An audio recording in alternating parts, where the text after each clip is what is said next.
Marvel Studios has stated publicly that they're always looking 5 to 10 years into the future for what's coming next. And some brand new leaks, and I use that term loosely, have shed light on 6 projects that we will be getting in the next handful of years. So let's talk about the big blowout that will end with a crossover everybody wants to see.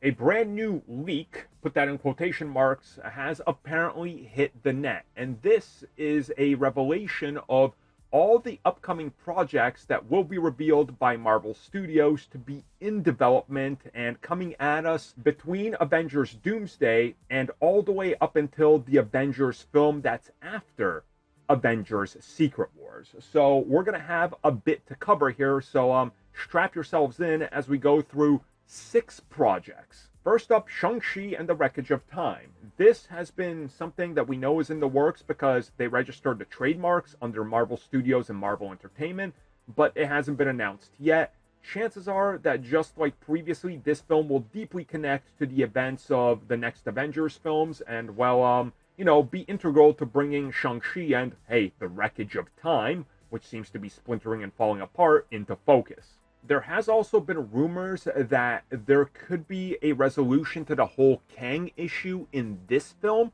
And honestly, they do have to find a way to deal with Kang that's quick and just move on to Doom. So if they say that the whole Kang scenario led to the Wreckage of Time and Shang-Chi's the one to defeat him, why not? It gives Shang-Chi a boost, and also, we get him in another project that's also related to the big multiverse concept. So it all sounds pretty good. Next up, a project that's apparently sandwiched between the next 2 Avengers films, this being Spider-Man 4.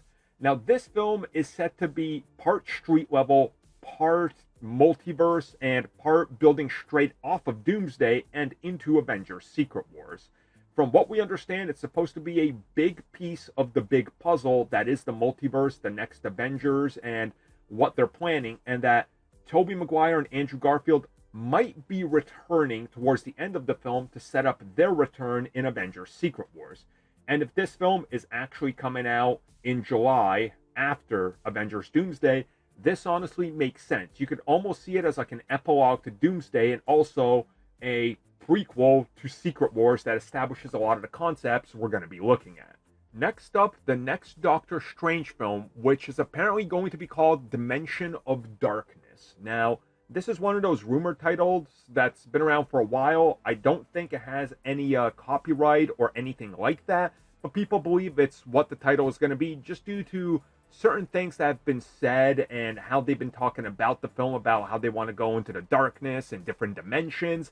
Well, that's exactly what the film's going to be doing, apparently, especially if we look at the ending of the last film with them building up Clea and, of course, the return of Dormammu. So a lot of stuff going on with this one, and if this is truly how they're going to handle it, make it another giant multiverse romp, possibly into the dark dimension, honestly, that's probably a good pick. Something completely different instead of let's overblow the whole multiverse concept. Let's save that for the other films and focus a little tightly on a darker dimension with the multiverse aspects. Speaking of darker, apparently the next Thor entry, Thor 5, might be related to him versus Hercules. Now, this is a no-brainer if you just watch the last film because they literally leave it on that cliffhanger. And if this is truly how they're going to do it, I think for the love of God and everything that is the Thor franchise, please do not do this as comedy, please. And apparently that's exactly why Taika is not returning. They're looking for a more serious director and want to deliver something that the fans of Thor have been asking for, which is a brutal Thor film. Now again, I'm just hoping that they can get past the Thor needs to learn a life lesson, Thor needs to become a Thor, which he's done 3 times in a row now. Just get to Thor being Thor and bring Hercules out for vengeance. This, in my opinion, all sounds good. I think it's exactly what people want. And according to some other rumors from what we've heard, Thor might also be something that kind of jumps forward in time. So if that's the case, I'm willing to say that this is probably coming after Avengers Secret Wars. It's going to be one of those, hey, it's a safe film after the last Avengers, sort of like, how they had Spider-Man the last time, and, how they roll out typically with a popular character and mix in some new stuff.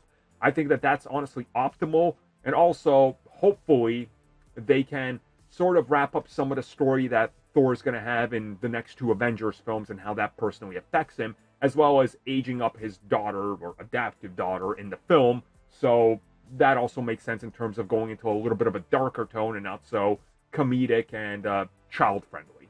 Next up, Scarlet Witch. And this is apparently coming at us after Avengers Secret Wars. And this is meant to cap off the trilogy that was started by WandaVision, that continues in Agatha all along, and then concludes with the Scarlet Witch returning in the Vision Quest series. Now, of course, whether or not this project happens, it's up in the air. We've heard it's a go. We've heard they decided not to. We heard they're going to try to bring her back without a standalone project. Whatever the case is, Elizabeth Olsen said that her contract was up and that she wanted a break. So if she wants a major payday, chances are the Scarlet Witch film does happen, so this would make sense. Now, last up, coming at us as a big blow-off to the first step of the mutant saga after Secret Wars will be Avengers versus X-Men. We've heard about this. We've heard rumblings about it. It's been teased that they want to do it. They're obviously leaning into some of these factors, and honestly, a palate cleanser after Secret Wars might just be a smaller scale Avengers film that puts the Avengers that are currently all active versus the X-Men.